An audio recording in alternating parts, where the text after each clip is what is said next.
다카이치 사나이 일본 총리의 유사시 대만 개입 발언 이후 중국의 경제 보복이 시작됐습니다. 자국민의 일본 여행 및 유학 자제령을 시작으로 19일 일본 수산물 수입 금지 카드까지 꺼내들었습니다. 중국은 여기에서 멈출 생각이 전혀 없어 보이는데요. 중국의 최종 카드는 히토류가 될 겁니다. 중국 관영지 환구시보는 20일 논평에서 다카이치 총리가 대만과 관련해 잘못된 발언을 한 지 거의 2주가 지났지만 유감스럽게도 일본 지도자들이 잘못된 발언을 명확히 수정하는 것을 아직 보지 못했다고 밝혔습니다. 그러면서 환구시보는 만약 일본 측이 고집을 부리며 발언을 철회하지 않고 심지어 도발적 행동을 한다면 중국 측은 더 강력한 대응 조치를 취할 이유가 충분히 있다고 경고했습니다. 환구시보가 말한 더 강력한 대응 조치는 히토류로 보입니다. 중국은 21세기의 석유로 불리는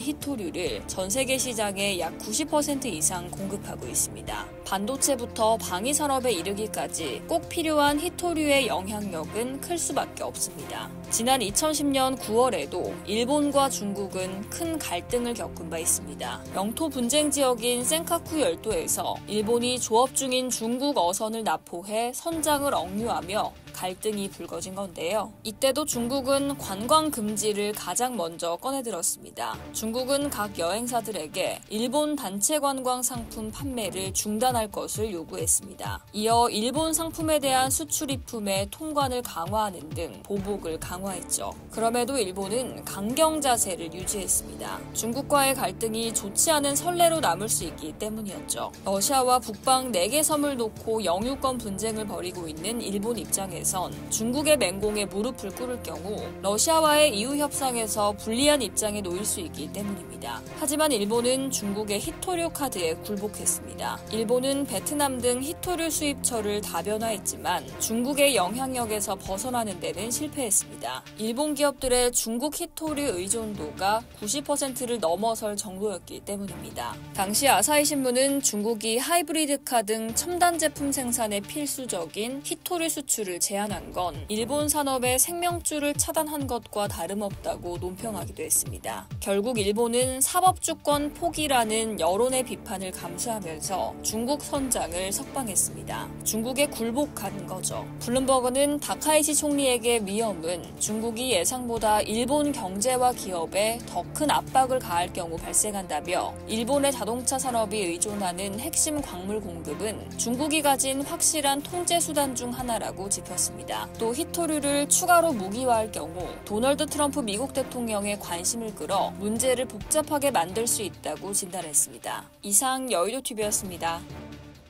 누가 영상 제보로 돈 번다 그러면 에이, 설마 했지? 근데 진짜 벌었어. 머니캠. 야, 너도 벌 수 있어.